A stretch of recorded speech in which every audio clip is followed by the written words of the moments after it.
If you've been signed into the channel, you probably know who Mushu is already. This is Mushu. He's our rescue Savannah monitor. He's going through a little bit of a sheddy on his arms there, but he's a little sweetheart, aren't you, buddy boy? Love him a lot.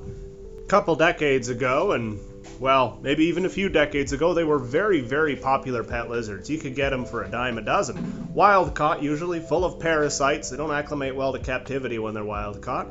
And they didn't live very long, for many reasons, like the ones aforementioned, but also diet. When you look at a lizard like that, you may assume that they are going to be eating lots of small animals, so a lot of rodents.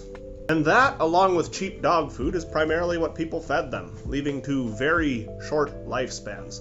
The trick with them is they are strictly insectivorous. At their size, that can be a problem.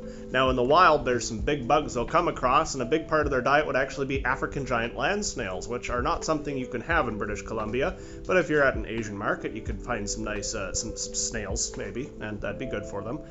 That said, most of their diet is going to be bugs. A lot of bugs, and that gets very expensive to feed. You could still do rodent or duckling, but only once in a blue moon as a treat, maybe once a month. It's not something you want to do often.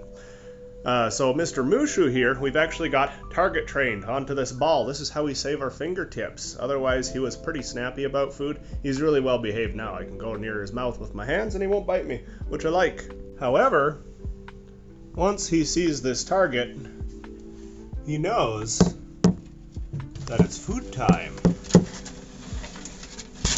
There we go. Good job, buddy.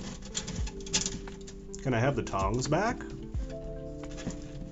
I think those might be his now.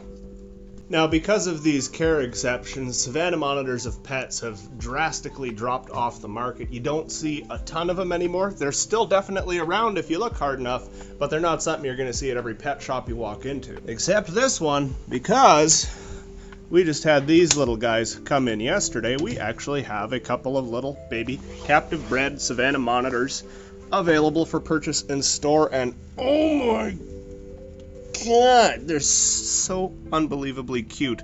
Look at how tiny that little baby is. They're quite charming. So if you're okay with going to get snails from the Asian market and purchasing insects in bulk, come on by. Get yourself a Savannah monitor. They're actually really cool lizards if you give them the things they need to do well.